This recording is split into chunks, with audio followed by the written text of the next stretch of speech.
Yeah, Mary, you know, the victims who've been terrorized in these violent robberies tell me they are absolutely sick. I mean, a young man is dead, and they believe this could have been prevented. Now, we are naming and showing you these teen suspects because police say they are wanted for murder and they're on the run. I'm angry because stuff like this shouldn't happen. Only we first showed you this surveillance video capturing a group of armed robbers violently taking over a Federal Way pawn shop at gunpoint in February.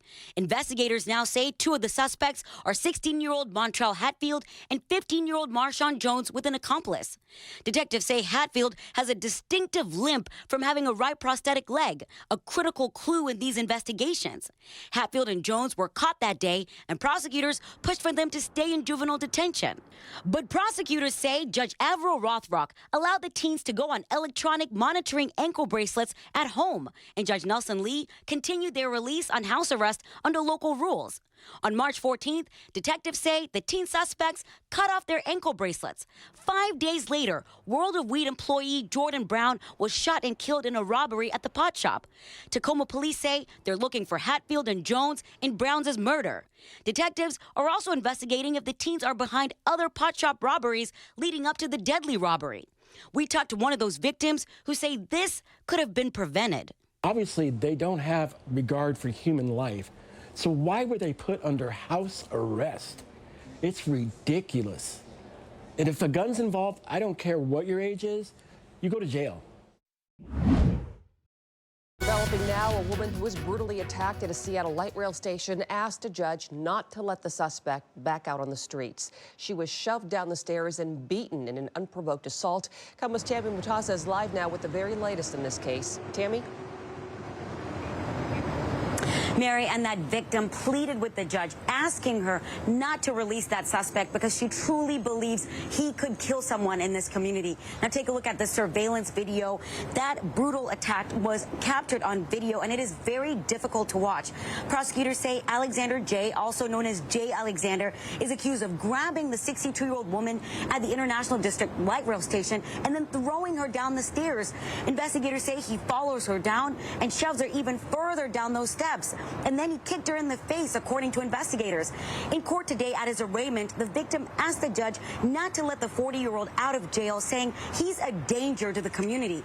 His rap sheet shows he's been convicted of 5 felonies in the last 5 years, including domestic violence assault and most recently residential burglary. Now, bail is still set at $150,000. Take a listen to the victim, Kim Hayes, talking to the judge. I do feel if he gets let out, he will kill someone. We absolutely can see the public concern, and we want the public to know what we're doing, which is charging these cases immediately when we have the evidence to do so, and we're going to keep charging these cases. And it's been a difficult day. We're actually this evening standing at Deputy Dom Calata's church. It's along 112th Street. It's a part of that procession. As people go by, they will see that memorial that they've made to honor him. The pastor here tells me that Calata had been here for many years. Further up the road, we spoke to more people who are planning to come out tomorrow morning and pay their respects. Here's what they had to say. Sad time for everybody. Sheila Hartman and colleague Rachel Hewen say they're preparing to watch the procession for Pierce County Deputy Dom Calata Friday morning from their business. They're along the route going from Puyallup to Tacoma along 112th Street, a community where many are connected to Calata. Deputy also lives in my neighborhood. I found out last week, and my neighborhood has had blue ribbons on the majority of our trees. It's affected us tremendously, you know.